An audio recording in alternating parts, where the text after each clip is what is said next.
The lecture titled Corruption at the Grassroots, a Big Morality Burden. And once again, I would like to invite Alhaji A.M. Baba, Commissioner Education, Independent Corrupt Practices and Other Related Offences Commission, for a short introduction before the paper to be presented by Very Reverend Father George Ehusani.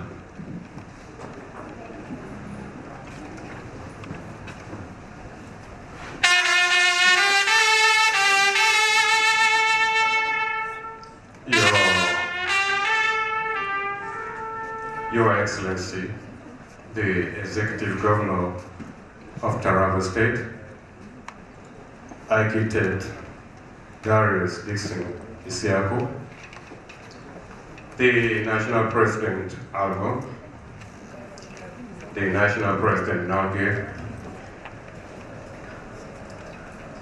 distinguished participants at this lecture, please permit me to invite the guest lecturer of today, Reverend Father George Ehusani, to stand up for introduction.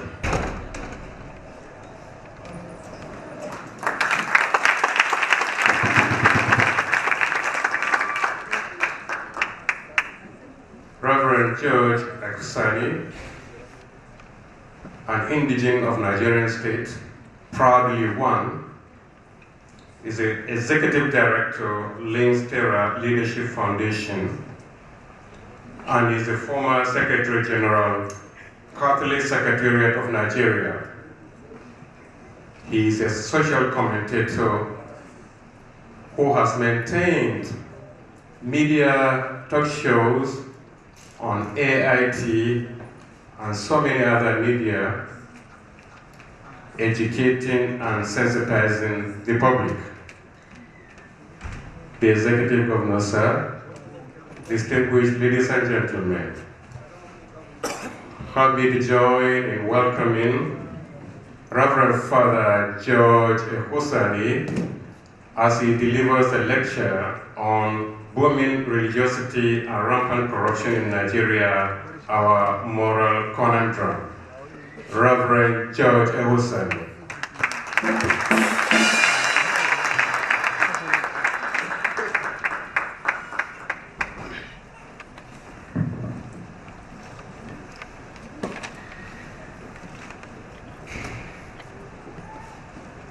Once again, the Executive Governor of Taraba State,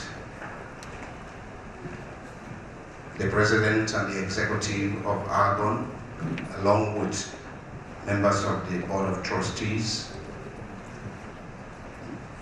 distinguished invitees, ladies and gentlemen, I greet you good morning. I want to begin by congratulating the Executive and the Secretariat of Argon for considering it important to take on this topic at this critical time in our nation. Monumental effect of corruption at the grassroots. I'm sorry I left out NOGA. The local government employees. I greet you all too. Let me begin my presentation by reading a poem.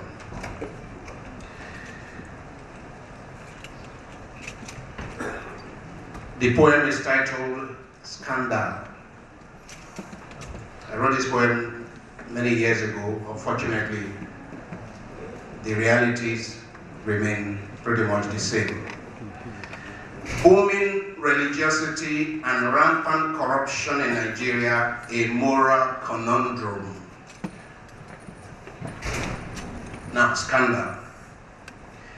Daddy has eaten the sour grapes, and today my brothers and sisters are gnashing their teeth. Mommy has tasted the forbidden fruit, and now the kids are out naked in the cold. They have desecrated the tree of love and violated the sanctuary of justice, and so the children flee from wisdom's child, and they fall into the callous embrace of the angel of death. Tomorrow has become a stone wall that my brothers and sisters stare at with angry desperation. Cursed be that blind day when Daddy resolved to steal food off the hands of his own children. Alas, for that dark hour when Mommy chose to mortgage tomorrow for the fleeting pleasures of today. Nigeria, a nation of avowedly religious people. Religion features at the very beginning of our nation's constitution. In the preamble of the 1999 Nigerian Constitution, it is affirmed that we intend to live together as one united country under God. Indeed, the overwhelming majority of Nigerians are religious people. We believe in the supremacy of God. We believe that God is the very basis of our individual lives and our corporate existence.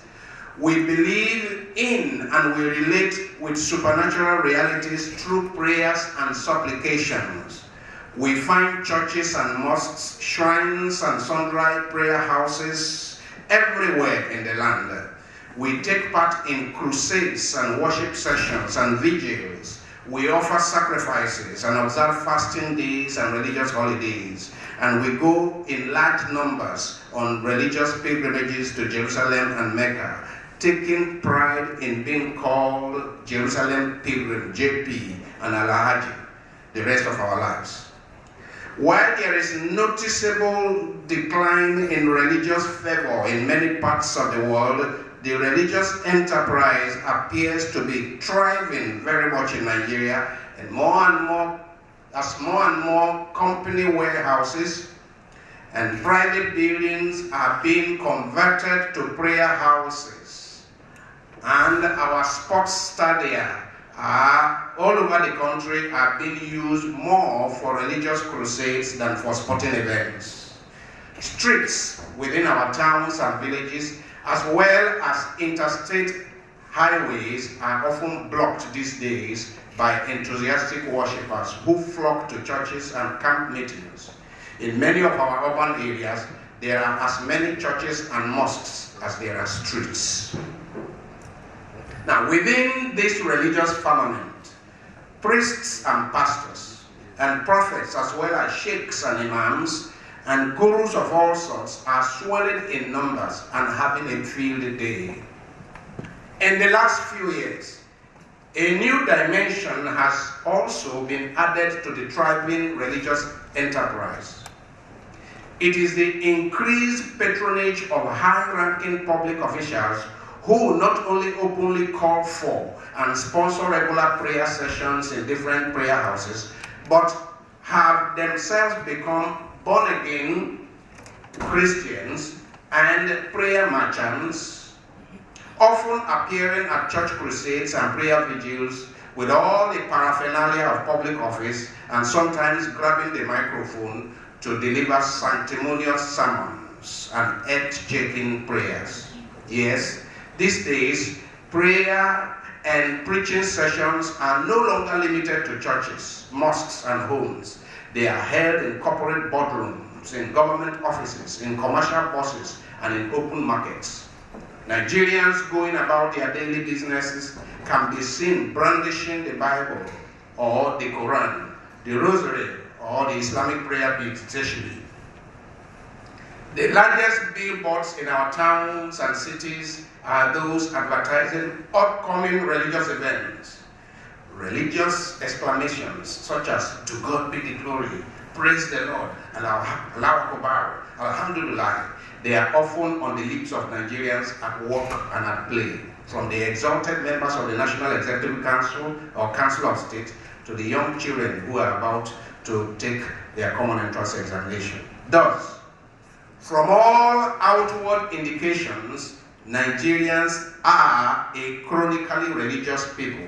There is perhaps no other nation in the modern world with as much religiosity as contemporary Nigeria.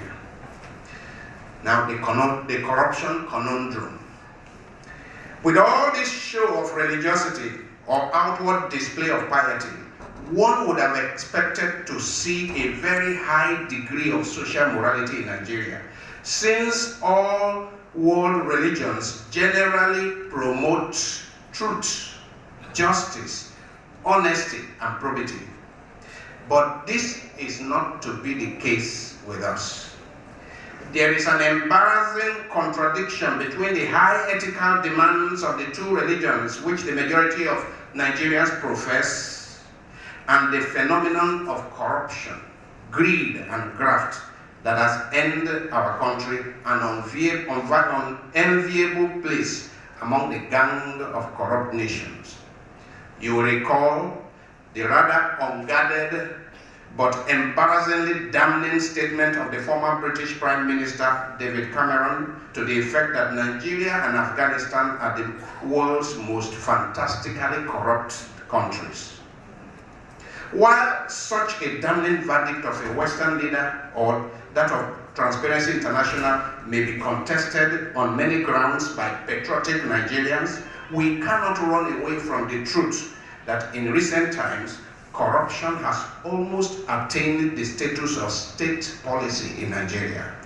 Yes, some keen observers of the phenomenon actually say that corruption is so endemic in the Nigerian society that the socio-economic and political system can almost not function without corruption.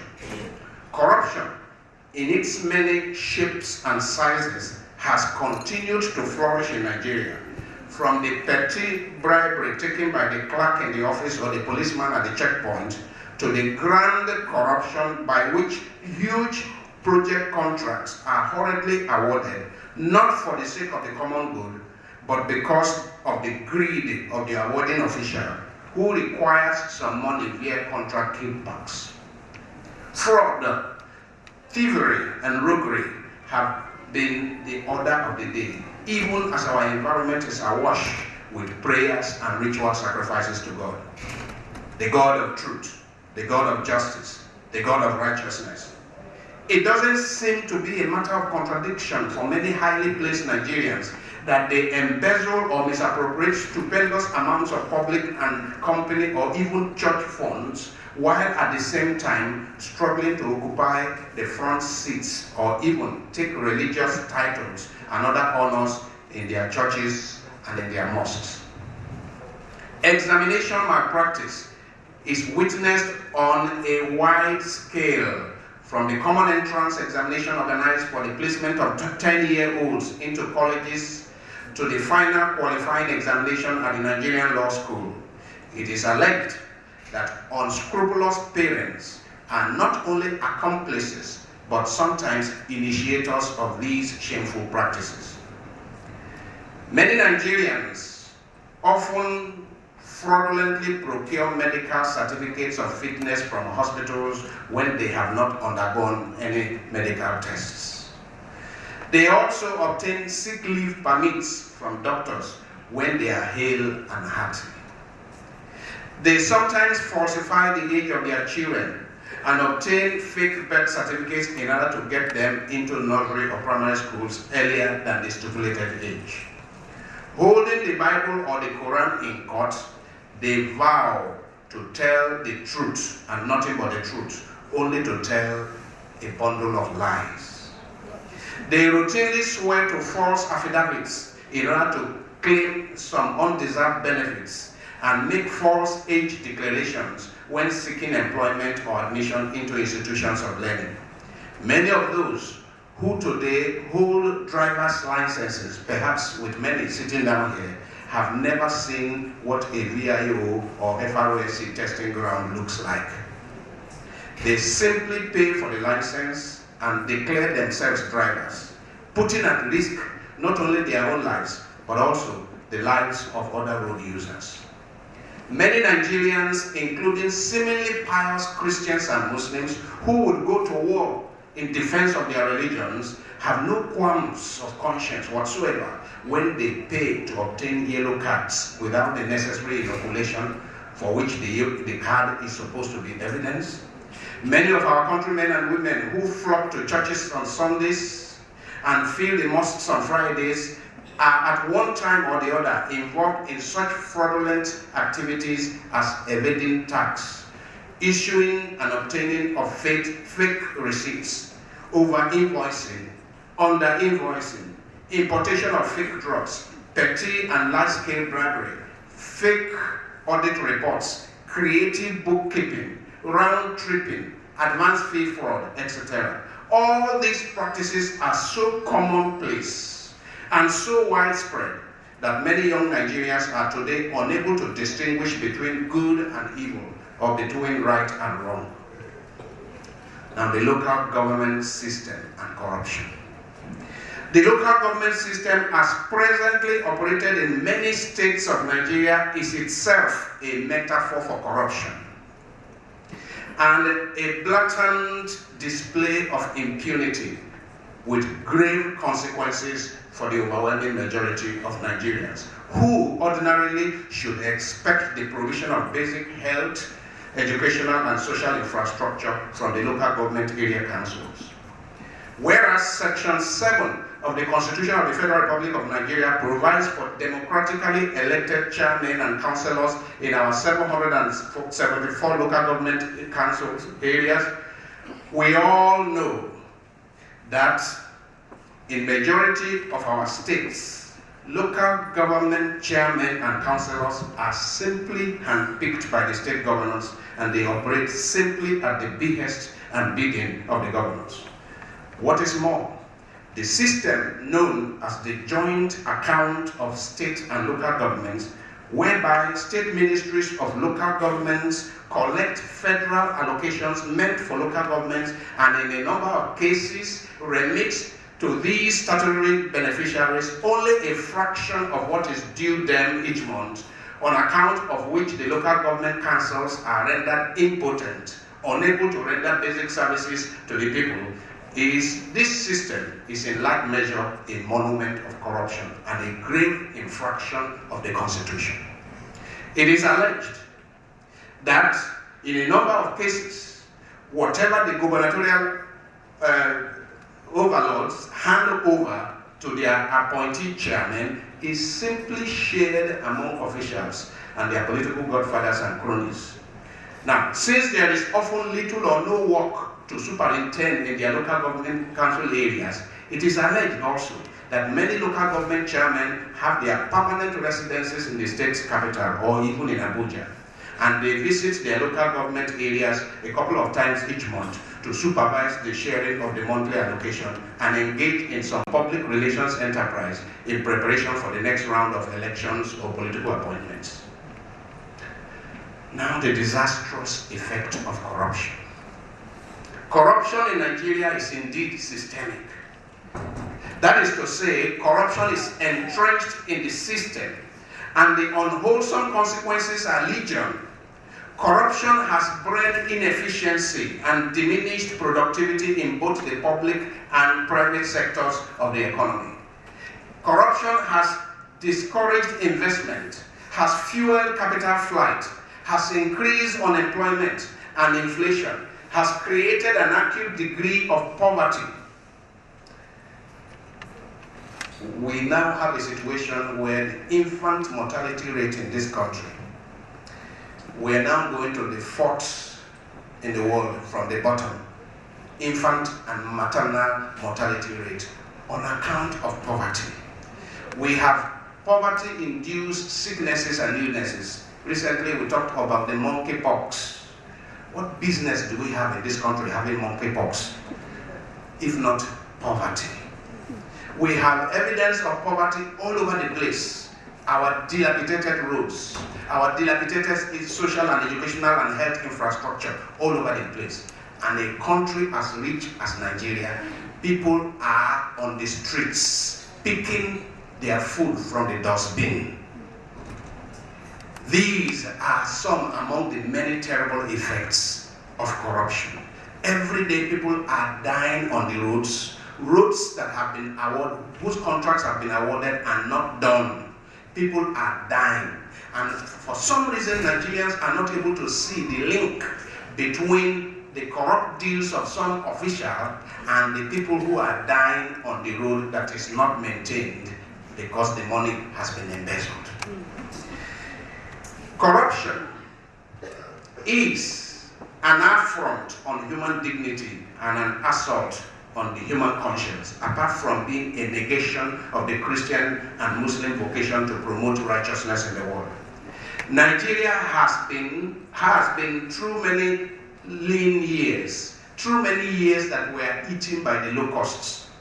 The country has truly suffered at the hands of a succession of punitive rulers, military and civilians, who, like mercenaries, were only out to steal, to cheat, and to destroy. The protracted nightmare caused by this locust invasion in our land seems to have done greater damage to the Nigerian psyche than many can immediately realize. One can readily see the economic, the political, and the social dimensions of the nation's distress. But the negative transformation of the Nigerian psyche in the last few decades has been subliminal and silent. But nevertheless, the effect is progressive and profound. As a people, Nigerians seem today to be too weak to hold on to any dreams, too hungry to stand by any principles, and too blind to see beyond the madness of the moment. Now, as I look at our national firmament, I see the widespread abandonment of the pursuit of excellence and the glorification of mediocrity in practically every area of life, from politics and economy to education and healthcare, and from the judiciary and law enforcement to traditional institutions and even religion. Nigerians seem to have settled for expediency and mediocrity. In every area of our life, we seem to have made up our mind that the price to be paid for honesty and integrity, the price to be paid for fidelity and truth and hard work and discipline and diligence are too high. So we settle for instant gratification, we settle for the shortcut, we settle for the quick fix. We resort to mutual betrayal, calumniation, opportunism, and manipulation in the bid to make it at all costs and by any means. Now, a question about our religiosity. We have a jaundiced religiosity in this country. Religion itself has been thoroughly exploited and manipulated in Nigeria by smart men and women for political and economic gains. A significant dimension of the religious tension in Nigeria today has not been caused by those who genuinely practice the two religions, but by those who use religion as a platform for political ascendancy or economic gain. Christianity, because actual practice of religion will never lead to any violence. The true practice of religion, whether Islam or Christianity, cannot lead to any violence. It means that something is happening, something different from the actual practice of religion. We identify the practice of religion and distinguish it from the politics of religion. Those who drag us into trouble are those who are engaged more in the politics of religion than the actual practice of religion.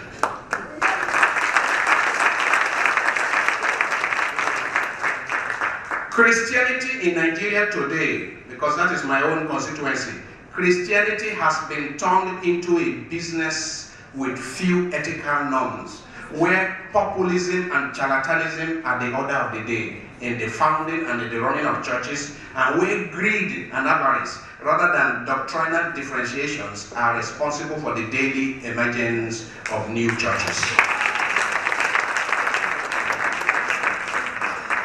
True, as I consider the embarrassing disconnect between buoyant religiosity and booming corruption in our land, I think of the 7 deadly social sins identified by Mahatma Gandhi.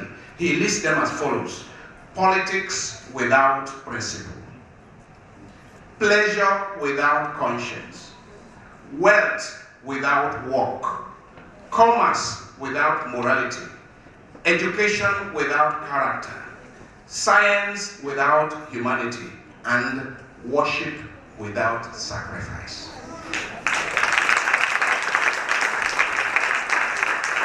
Until recent times, and in our nation, never did we hear of worship in the history of humanity, of worship without sacrifice. Nigerians are now promoting worship without sacrifice, because the root of all worship is what? Sacrifice. True, as I consider this embarrassing disconnect, it becomes clear that Gandhi was right. Worship without sacrifice is an anomaly. Popular religion in Nigeria, which lacks the essential component of a critical social conscience, as evidenced in the widespread corruption and social decay all over the land, has inadvertently, and I'm saying popular religion, Christianity and Islam, has inadvertently supported monumental pillars of corruption in our country. Religion has been part of bringing so much misery and pain upon our people. When a preacher tells a group of jobless people that you will all become millionaires this year, how will they become millionaires if they don't steal?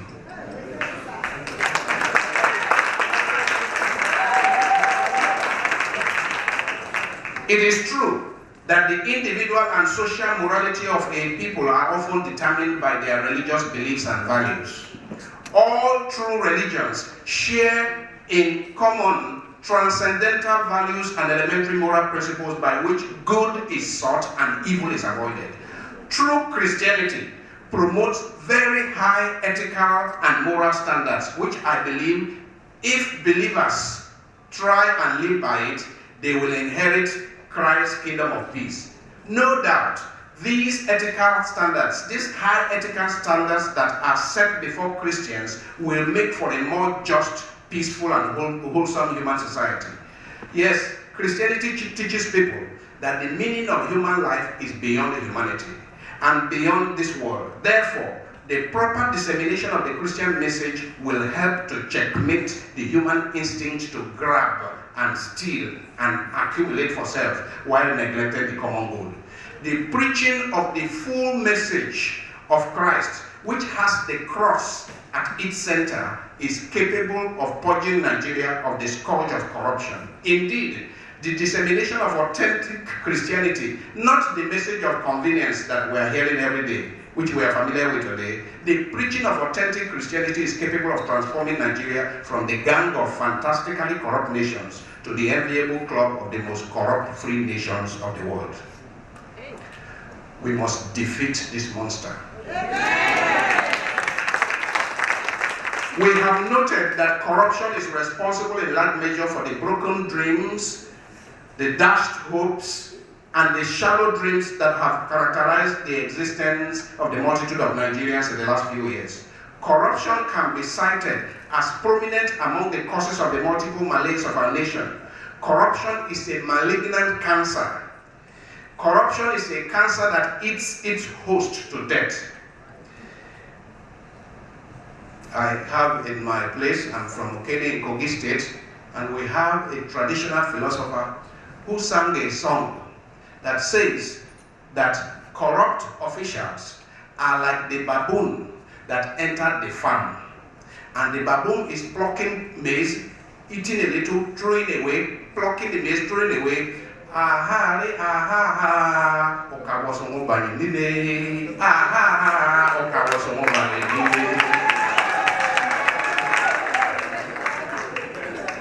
Corrupt officials are like the baboon that goes into a farmer's farm. He never planted the maize, but he's recklessly plucking and picking a little and throwing the rest away. That is what corruption is doing to Nigeria.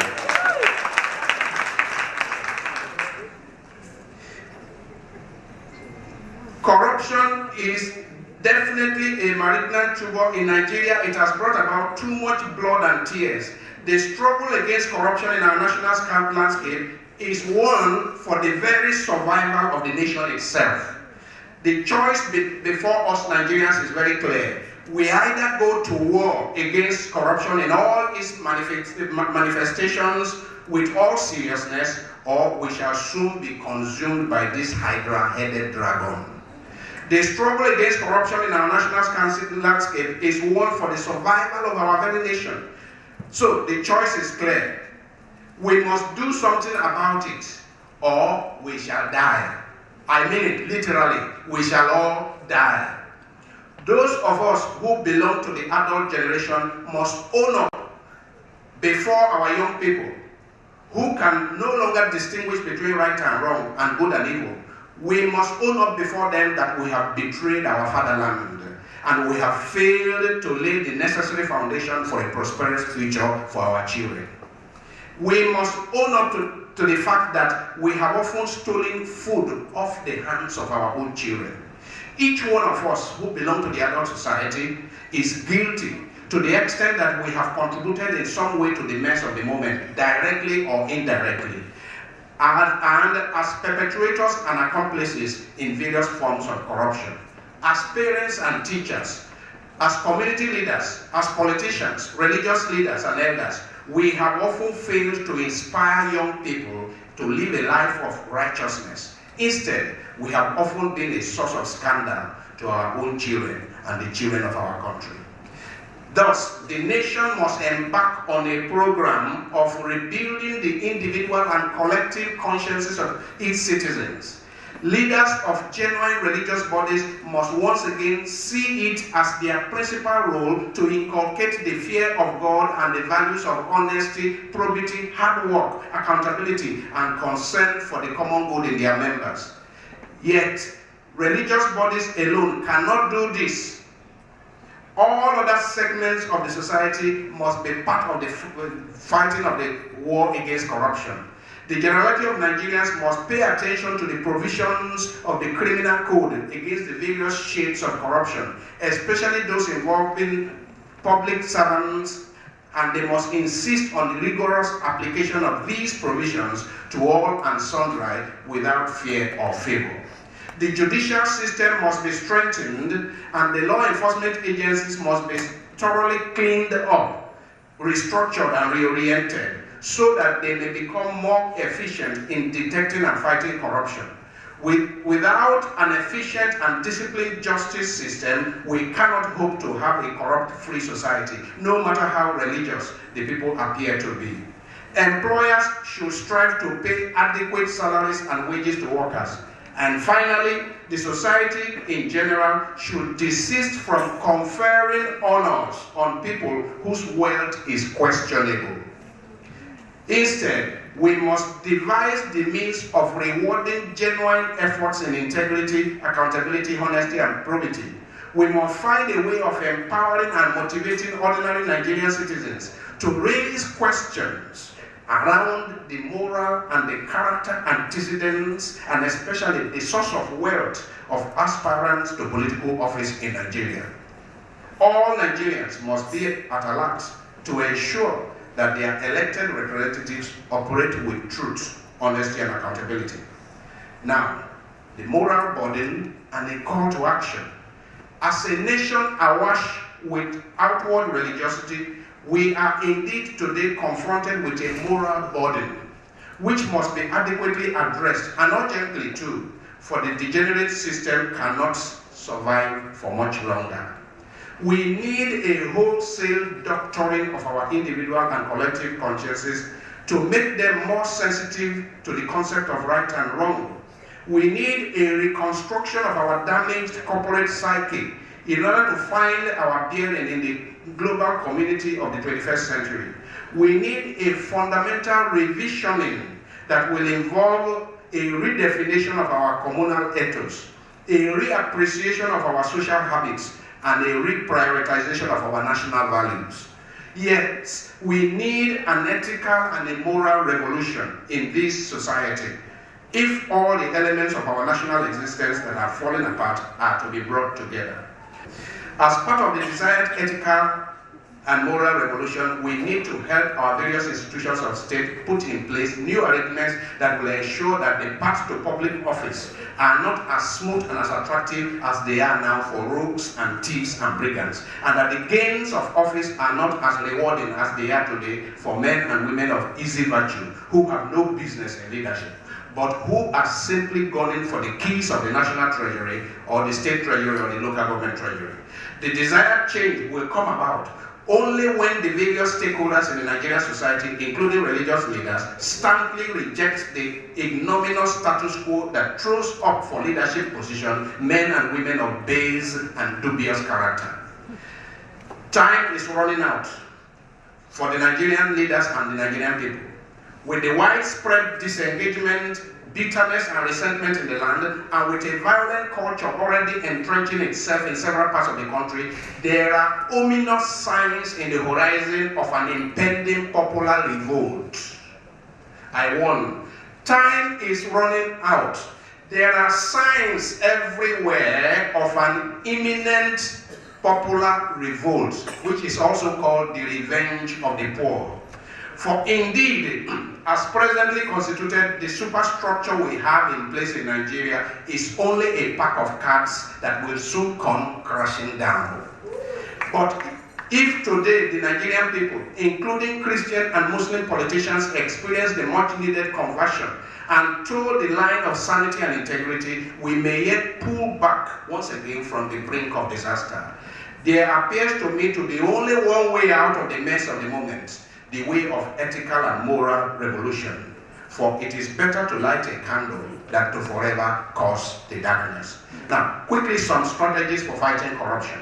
We need a multi-pronged, multifaceted, multi-sectorial, and multi-dimensional approach to fight against corruption in Nigeria, since the disease itself has many shapes and sizes. I humbly propose the following. 1. Nigerians must work hard to strengthen the democratic structures in the country. For our fight against corruption will not succeed under the present system that is only one step away from military dictatorship or feudalism. Civil society must be on the alert to ensure that elected representatives operate with the highest standards of accountability and stewardship. 2. All educated Nigerians must get familiar with the provisions of the criminal code against the various shapes of corruption, especially those involving public leaders. 3. The judicial system must be strengthened and the rule of law must be entrenched. We cannot make progress with the fight against corruption as long as there is such level of impunity in the land, with many seemingly operating above the law, as the anti-corruption agencies find it many times difficult to prosecute any high-level corrupt cases. 4. Law enforcement agents must be thoroughly cleansed, restructured, and reoriented, and highly motivated to make them more efficient in detecting, investigating, and prosecuting cases of corruption. There should be no room in the modern society for barely literate young men to be recruited into the police force. It is time to raise the entry qualification for recruitment into the Nigerian police to first degree, graduate level. We have turned out enough graduates in this country that we don't need primary 7 or white persons in the police. 5. Employers of labor should be constantly encouraged to pay adequate salaries and wages to workers and make provision for their retirement benefit. Workers should not be paid such slave wage as to make them easily susceptible to temptation.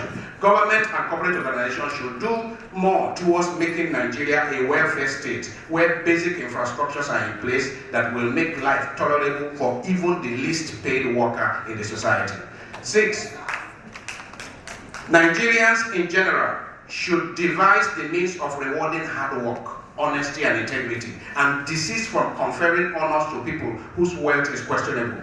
The country does not lack good people, but our leadership recruitment system, as presently constituted, tends to throw up 419ers, fugitives, rogues for public office, for chieftaincy title, for national honors, and even sometimes for church honors.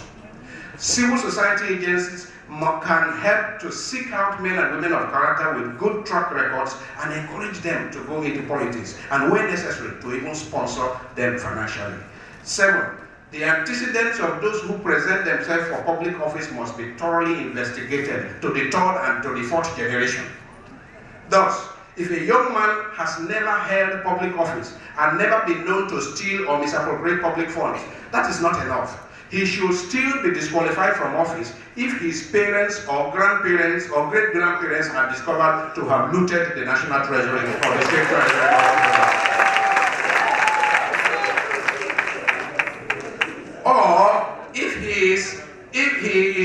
discovered to have evaded legitimate tax, forged any documents, or done anything dishonorable all through his life.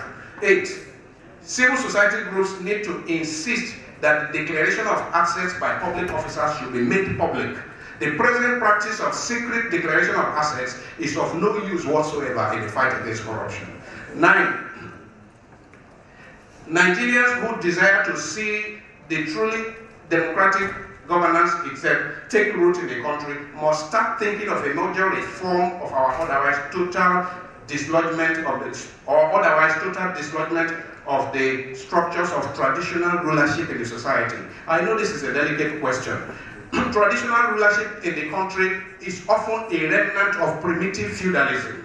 These structures of traditional rulership, which we are attempting to operate alongside with democracy, are by their very nature and by the very practice, they are undemocratic and sometimes even dictatorial. The structures often have little in terms of democratic standards, the standards of equality. So we need to look seriously into our traditional rulership system if we want to fight corruption. Next is the dismantling of the big man syndrome, by which thieves and crooks and looters of the Commonwealth are adulated in a society because they are big men or children of big men. The people at the grassroots who are always flocking around these big men should be helped to see the cause and effect relationship between the corruption and profligacy of the big man and their ever worsening economic circumstances. Now, what about religious bodies? Religious bodies should see it as their principal role to inculcate the fear of God and the values of honesty and probity and hard work and accountability and concern for the common good in their members. Religious leaders should help identify the many phases of corruption in the society. They should exercise utmost caution in conferring honors on people, because such people automatically become role models to the young generation. Religious bodies should compose general prayers against bribery and corruption, such as the one composed by the Catholic Bishops' Conference several years ago. Religious leaders should challenge their members to take oaths or make pledges publicly in the mosque and in the church before the worshiping community against all acts of corruption in the following manner. God, our Heavenly Father, I thank you for the good things you have given to our country, for the good of all. I stand here or I kneel here before you today to make a personal commitment to fight corruption. I will not ask for and I will not take a bribe. I will not misuse my office for private or selfish gain. I will not misappropriate public funds. I will not inflate contract or be a beneficiary of inflated contract. I will not procure or conspire with others to procure fake documents. So help me God. Let me now end. I now end with a proposal that Nigeria adopts a new national pledge against corruption. And I will plead that you say it with me. I pledge my commitment to the emergence of a new Nigeria, recognizing that greed and avarice are a cancer that eats its own host to death, that corruption ultimately kills not only the victim, but also the perpetrator. That unless we change our course, we are bound to end up where we are heading. I pledge my commitment to the emergence of a new Nigeria, recognizing that righteousness exalts a nation, but that corruption is a reproach to a people. So help me, God, to renounce these evils in myself and to fight them in Nigeria with all the resources you have bestowed on me. Amen. Amen.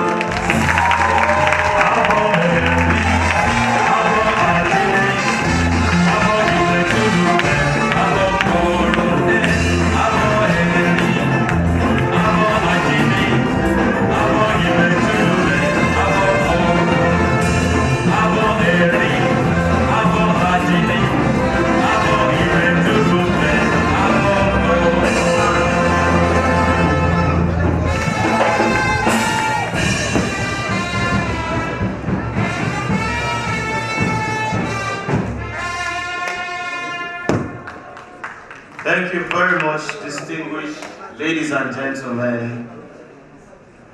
Please, can we give another big round of applause to very Reverend Father George Ehusani.